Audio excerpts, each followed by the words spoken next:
MPDO కార్యాలయంలో MPDO షారెట్ సుస్థిరాభివృద్ధిపై ప్రజాప్రతినిధులు పంచాయతీ కార్యదర్శులకు 2 రోజుల శిక్షణ కార్యక్రమాన్ని ప్రారంభించారు. ముందుగా అంబేద్కర్, గాంధీ విగ్రహాలకు పూలమాలలు వేసి నివాళులర్పించారు.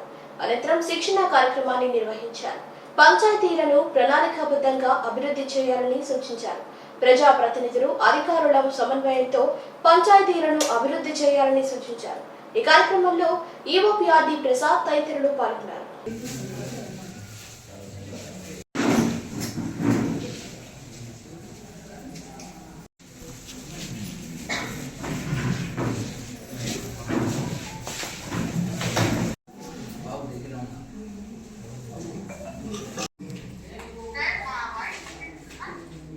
అంబేద్కర్, గాంధీ తాత గారి ఫోటోలకి ఆవిష్కరణ చేద్దాము.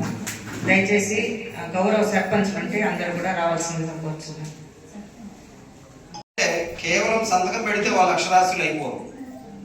కనీసం తెలుగు చదవడం రాయడం కనుక వస్తేనే వాళ్ళని అక్షరాస్యులుగా గుర్తించడం జరుగుతుంది. మొదటి ఎలా ఖర్చు పెట్టాలనో సరిగా ప్లానింగ్ చేసుకోలేకపోవడం,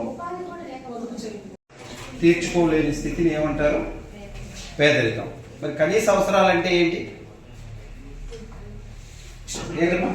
చాలా మనందరికీ తెలిసిన సబ్జెక్ట్ ఇది. మరి పేదరిక నిర్మూలన అనేది మరి సుస్థిరమైన అభివృద్ధి లక్ష్యాలలో మొత్తం ప్రధానంగా సార్ ఇందాక చెప్పారు 9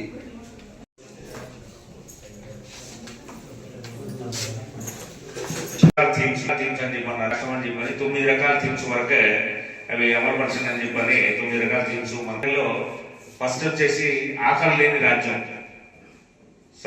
పేదరికం లేని రాజ్యం. ఎవరు కూడా పేదలు అనే వాళ్ళు ఉండకూడదు, అట్టా చేయాలి. ఇన్ఫ్రాస్ట్రక్చర్ మన పంచాయతీలో మన గ్రామాల్లో కావాల్సిన ఇన్ఫ్రాస్ట్రక్చర్ అది సమకూర్చుకోవాలి.